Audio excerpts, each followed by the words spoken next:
तो चैप्टर की स्टार्टिंग में हमें दिखाया जाता है व्योंग को, जो किंग को सिड्यूस करने का ट्राई कर रही होती है, जिससे किंग भी ब्रश कर रहे होते हैं। पर किंग इस टाइम नींद में होते हैं, इसलिए उन्हें ज़्यादा कुछ नहीं पता। पर किंग नींद में एक सपना देखते हैं, जहाँ वो देखते हैं कि उनके आसपास सिर्फ खून ही खून है, और वो खून किसी और का नहीं बल्कि उसके भाई का होता है, जिसको देख के वो पूरे पैनिक कर जाते हैं और बोलते हैं कि भाई आपको क्या हो गया, रुकिए अभी मैं डॉक्टर को बुला कर लाता हूँ, प्लीज़ आप मेरा थोड़ा वेट कर लीजिए। और ऐसे बोल के किंग रोने लगता है। तो उसका भाई बोलता है कि भाई तुम रो मत, इसमें तुम्हारी कोई गलती नहीं है, तुम मेरे बिना भी अच्छे से ज़िंदगी जियोगे।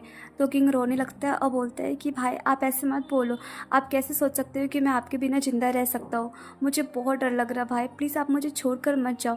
तभी वो देखता है कि उसके भाई की डेथ हो चुकी है, जिसके कारण वो बहुत रोने लगता है और बोलता है कि प्लीज़ भाई मुझे छोड़कर मत जाओ।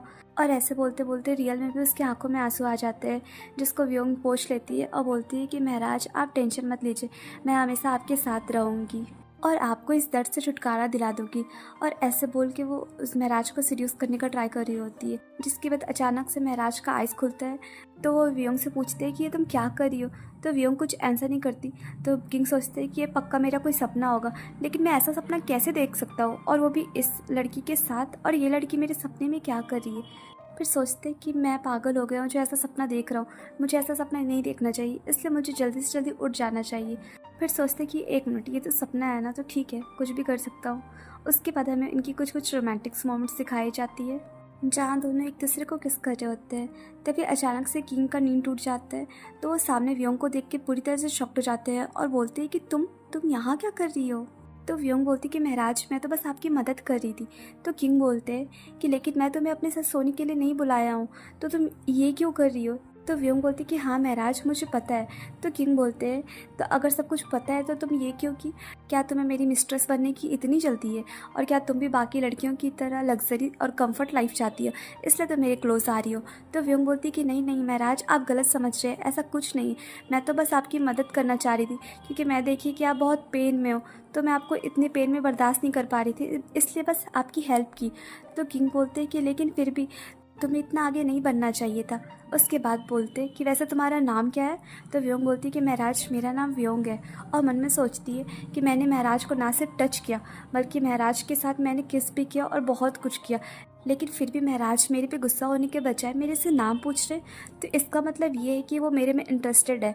चलो ये तो अच्छा हो गया, अब मैं अपना मिशन अच्छे से कंप्लीट कर सकती हूँ, वो भी जल्दी। और इधर व्योंग ये सब सोच रही होती है, तो किंग उसके फेस को टच करके बोलते हैं कि व्योंग। तो व्योंग बोलती है कि महाराज अगर आप बुरा ना माने तो क्या मैं एक बात पूछ सकती हूँ। तो किंग बोलते हैं कि हाँ पूछो। तो व्योंग बोलती है कि महाराज आपका नाम क्या है, जिसको सुन के किंग बहुत हंसने लगते हैं। तो व्योंग पूछती है कि महाराज आप इतने हंस क्यों रहे। तो किंग बोलते हैं वो इसलिए क्योंकि तुम्हारे जैसे मामूली नौकरानी को मेरा नाम तक नहीं पता, जबकि तुम इस साम्राज्य में हो। वैसे ये कितना फ़नी बात है ना कि तुम्हारे जैसे मामूली नौकरानी को भी मेरा नाम नहीं पता। तो व्योंग बोलती कि महाराज प्लीज़ मुझे माफ़ कर दीजिएगा, मैंने ज़रूरत से ज़्यादा ही पूछ लिया। तो किंग हंसते हैं और बोलते हैं कि ठीक है, अगर तुम मेरा नाम जानने के लिए क्यूरियस हो तो मैं तुम्हें अपना नाम बताता हूँ, मेरा नाम हान है। उसके बाद सीन शिफ्ट होता है और हमें दिखाया जाता है कि दूसरा दिन हो चुका है और व्योंग अपने रूम में बैठ के सिलाई कर रही होती है, और वो महाराजा के लिए तरह तरह का नाइट रोब बना रही होती है और बुनाई का काम कर रही होती है। और बुनाई का काम करते करते सोचती है मैंने तो राजा के पागलपन की इतनी अफवाहें सुनी थी, लगता है सब गलत अफवाहें निकली, और राजा के नज़दीक जाना तो मेरे लिए बहुत ही ईजी था। और उसके बाद जब मैं राजा से सेकेंड टाइम मिली तो इतनी जल्दी मेरा मिशन प्रोग्रेस हो गया, तो इसका मतलब मुझे शानदार जीत मिली है। और वो ये सब सोच ही रही होती है तो उसे कल रात की रोमांटिक्स मोमेंट्स याद आ जाती है, जो वो राजा के साथ स्पेंड की थी, जिसको याद करके वो पूरा ब्लश करने लग जाती है और सोचती है कि फोकस सोवा, तुम्हें फोकस करना होगा, तुम ये क्या सोच रही हो। तो यहाँ पे हमें पता चलता है कि इसका रियल नेम सोवा है। उसके बाद सोवा सोचती है कि मुझे अपने मास्टर के खातिर जल्दी से जल्दी इस मिशन को कंप्लीट करना होगा, और वो ये सब सोच ही रही होती है। तभी अचानक से एक तीर उसके रूम में आता है, जिसको देख के वो जल्दी से उसके पास जाती है। तो देखती है कि उसमें एक चिट्ठी है, जिसको खोलती है तो लिखा हुआ होता है कि मैंने सुना है कि तुम महाराज के काफ़ी करीब आ चुकी हो, चलो तुम्हें बधाई हो, जल्दी ही हम एक दूसरे को देखेंगे। जिसको पढ़कर सोवा सोचती है कि हाँ जल्दी ही हम एक दूसरे को देखेंगे। फिर सोचती कि मास्टर को मेरे पे बिल्कुल भी ट्रस्ट नहीं है, तो ऐसे में अगर मैं अपने मिशन में फ़ेल हो जाती हूँ तो मास्टर तो सीधा यहाँ आएंगे, राजा का सर काटेंगे और साथ में मेरा भी।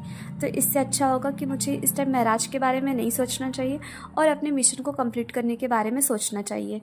उसके बाद सीन शिफ्ट होता है और हमें दिखाया जाता है कि नाइट हो चुकी है और सोवा महाराज के पास जाती है और बोलती है कि महाराज मैंने आपका न्यू नाइट ड्रॉप सिल दिया है। और ऐसे बोल के वो अपना हाथ क्लीन करने लगती है। तो महराज बोलते हैं कि तुम अपने हाथों को क्लीन मत करो। तो सोआ बोलती है कि लेकिन क्यों महराज? और महराज, आज से पहले जितनी भी मेड आपके पास आई है सबको अपना हाथ धो के ही आपके पास आई है आपको वो ड्रेस देने, तो मैं क्यों नहीं? तो महराज बोलते वो इसलिए क्योंकि बाकी लोग जब मुझे टच करते थे तो मुझे हेट होता था, लेकिन तुम्हारा टच से मुझे हेट नहीं होता है बल्कि मुझे अच्छा लगता है, इसलिए तुम जैसे हो वैसे ही मेरे पास आओ, हाथ धोने की कोई ज़रूरत नहीं है। तो व्योंग ये सुन के थोड़ा आश्चर्यचकित हो जाती है और साथ में ब्लश भी करने लग जाती है। उसके बाद बोलती कि महराज, मेरे लिए बहुत सम्मान की बात है जो आप मेरे बारे में ऐसा सोचते हैं। फिर बोलती कि महराज चलिए, अब मैं आपकी ड्रेस चेंज करने में आपका हेल्प कर देती हूँ, इसलिए प्लीज़ आप अपना हाथ को ऊपर करिए। और ऐसे बोल के वो ड्रेस चेंज करने लगती है। तो किंग बोलते हैं कि तुमने मेरे से मेरा नाम पूछा लेकिन अभी तक तुमने मेरे नाम से पुकारा नहीं। तो व्योंग बोलती कि महराज मुझे माफ़ कर दीजिएगा, लास्ट टाइम मैं पागल जैसा पूछ ली थी आपसे, लेकिन महराज मैं आपका नाम लेने की हिम्मत कैसे कर सकती हूँ, इतना हिम्मत मेरे में नहीं है। तो महराज पीछे पलट के बोलते हैं लेकिन तुम जो जो चाहती थी तुम वो सब तो कर ही चुकी हो, तो फिर अब इसमें इतना क्यों शर्माना। तो व्योंग बोलती कि महराज प्लीज़ मुझे माफ़ कर दीजिएगा, लेकिन आज मैं यहाँ पे सिर्फ आपकी मेड के रूप में आई हूँ और मैं आपका सिर्फ ड्रेस चेंज करने आई हूँ, इसलिए महराज आप कुछ भी गलत मत समझिए। उसके बाद किंग सोचते हैं कि मैं कितना मूर्ख हूँ, उस रात जो हुआ उसको देखकर मुझे लगा कि अब हम लोग क्लोज आ गए, लेकिन अभी भी हम लोग एक दूसरे से काफ़ी दूर है। और वो ये सब सोच ही रहे होते तो सोआ बोलती है कि महराज कृपया आप अपना हाथ नीचे कर लीजिए क्योंकि मैंने आपको आपका ड्रेस पहना दिया है। और ऐसे बोल के वो मुस्कुरा कर राजा को देखने लगती है, जिससे राजा पूरी तरह से ब्लश करने लग जाते हैं और मन में सोचते हैं कि इसको देखने से ही मुझे उस रात की सारी बातें याद आने लगती है। और ऐसे सोचकर बोलते हैं कि एक बात बताओ, उस रात जब तुम मेरे पास आई थी तो तुम कही कि तुम मेरी हेल्प करना चाहती थी, तो क्या ये सच है? तो व्योंग बोलती है कि हाँ महराज ये सच है। तो महराज उसका हाथ पकड़ लेते हैं और उसके क्लोज आने लगते हैं। तो व्योंग बोलती है कि महराज आप ये क्या कर रहे हैं? फिर बोलती है कि महराज क्या आप ठीक है? तो किंग बोलते हैं कि हाँ हाँ मैं ठीक हूँ, कोई बात नहीं है, तुम इसके बारे में मत सोचो। और ऐसे बोल के उसका हाथ छोड़ देते हैं और ब्लश करने लग जाते हैं। तो व्योंग बोलती है कि महराज मैं यहीं पे हूँ, अगर आपको किसी भी चीज़ की ज़रूरत हो तो प्लीज़ आप मुझे ज़रूर बताइएगा। तो किंग बोलते हैं कि ठीक है, लेकिन अभी मुझे किसी भी चीज़ की ज़रूरत नहीं है। फिर बोलते कि एक बात बताओ, क्या तुम मुझे महराज कहना बंद कर सकती हो? तो व्योंग बोलती है कि ठीक है महराज, लेकिन उसकी जगह पे मैं आपको क्या बुलाऊं, मतलब क्या कह के बुलाऊं? तो महराज बोलते हैं कि तुम मेरा नाम अच्छे से जानती हो, जिसको सुन के व्योंग पूरा ब्लश करने लग जाती है और महराज भी। तो व्योंग पूछती है कि महराज क्या आप चाहते हैं कि मैं आपको आपके नाम से पुकारूं? तो किंग बोलते कि छोड़ो, मैंने अभी जो कहा उसे भूल जाओ, मैं बस थोड़ा थका हुआ है इसलिए कुछ भी बोल रहा हूँ। फिर बोलते कि तुम यहाँ से जा सकती हो क्योंकि आज रात मैं अकेला रहना चाहता हूँ और आज तुम्हारी यहाँ पे कोई ज़रूरत नहीं है। और ऐसे बोल के वो कहीं ना कहीं खुद को कंट्रोल करने का कोशिश कर रहे होते हैं, जिसको सुन के व्योंग बोलती है कि ठीक है महराज, तब मैं चलती हूँ, अगर आपको फिर भी किसी चीज़ की ज़रूरत हो तो आप मुझे बुला लीजिएगा।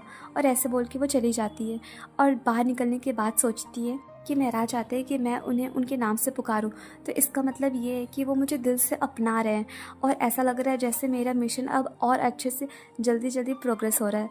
चलिए ये अच्छा है। फिर सोचती कि लेकिन मुझे उनकी बात सुनकर थोड़ा अजीब सा क्यों महसूस हो रहा है, मुझे ऐसा लग रहा है कि मेरा दिल बहुत तेज़ी से धड़क रहा है, पर ऐसा क्यों? और ऐसे सोच के वो पूरी ब्लश करने लग जाती है।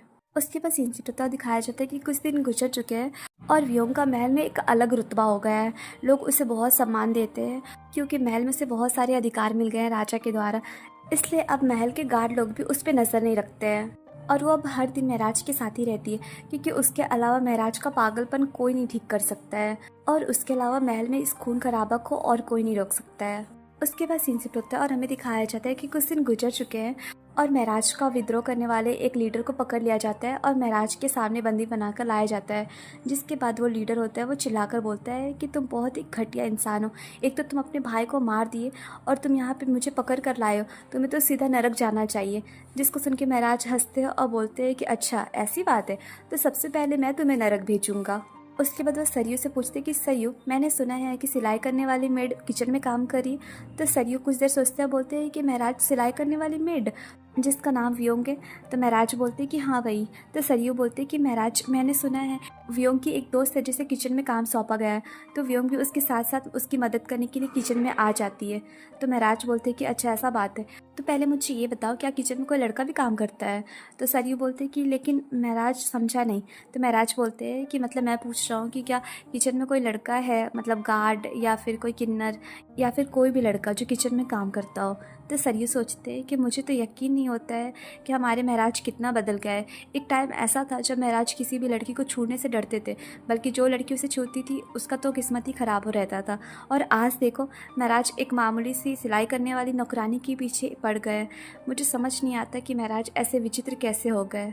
उसके बाद सीन शिफ्ट होता है और हमें दिखाया जाता है कि नाइट हो चुकी है और व्योम महराज से मिलने के लिए उनके कमरे में आई होती है। तो गाइस, ये चैप्टर यहीं पे एंड हुआ और आप लोग मुझे कमेंट करके सब बताइएगा कि ये स्टोरी आप लोगों को कैसी लग रही है। और अगर अच्छी लग रही है तो वीडियो को लाइक शेयर सब्सक्राइब कीजिए और हाइप करना भी ना भूलें। Bye bye.